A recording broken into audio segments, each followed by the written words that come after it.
James Clear has truly written a transformative book about habits, and he's got some pretty great ideas on it, so let's hear them all. James Clear, in the book Atomic Habits, talks and directs you to work on the systems that you're living your life on. It's those small bits and pieces you do every day to get you to your goals. And it doesn't happen overnight. It takes a lot of dedication and persistence. But once you form your habits, it becomes easier, as we have had bad habits that we are addicted to, as well as we have good habits. And we can create more of them, and making ourselves addicted to those new habits.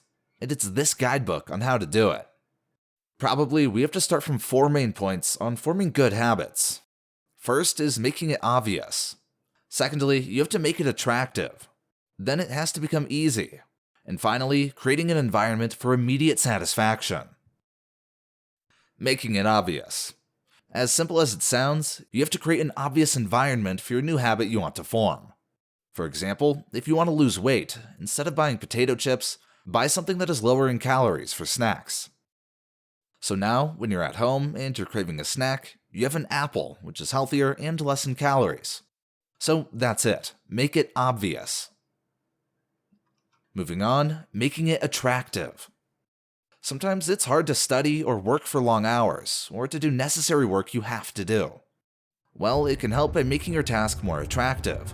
For example, it could be as simple as playing music as you clean, or listening to great audiobooks as you're in the gym. You fuse things you like with things you have to do, and as you do it, it becomes more attractive for you. Making it easy. Similar to making it obvious, but you have to make it easier for you to start your habit or get into it. For example, it can be packing your gym bag before you go to the gym the next day, or having your books prepared for your study session. Point is, creating an environment of low resistance as you could instantly go to perform your task. Making it immediately satisfying. Once you finish your task, you should reward yourself. If you've had a hard gym session, reward yourself with a spa or a good healthy meal after that. Same applies to any task you finish doing.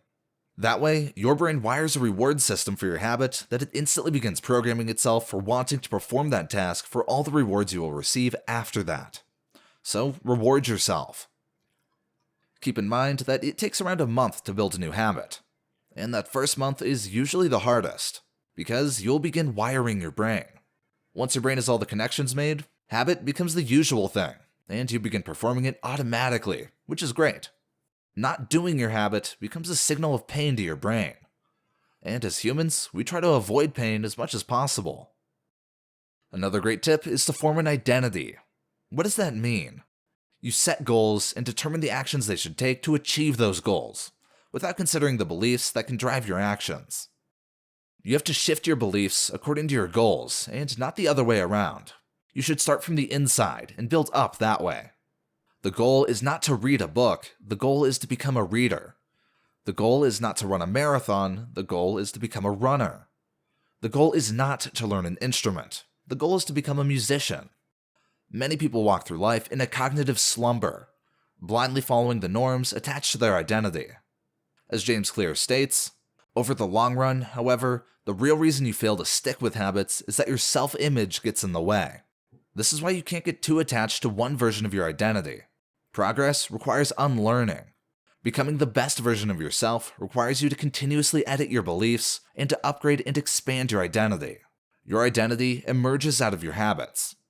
You are not born with preset beliefs. Every belief, including those about yourself, is learned and conditioned through experience. As well as, you have to avoid expecting fast results and having the best results instantly. Firstly, you have to create discipline, making your habits work on a regular basis. And of course, you have to create a plan on how you will implement your new habits to work. Of course, sometimes it happens that we feel tired or not feeling at all doing the work. But the trick is to learn how to still do it. Lessons mentioned before should help. If you're low on energy, but in your plans you have to go to the gym, you still have to go there. Just maybe doing less of a workout, using an easier backup program you created for yourself. That way, you still make progress on your goals, and at the same time, you practice your habit. I hope you found this summary of the book useful. If you're interested in more summaries, please like and subscribe to the channel. Best of luck!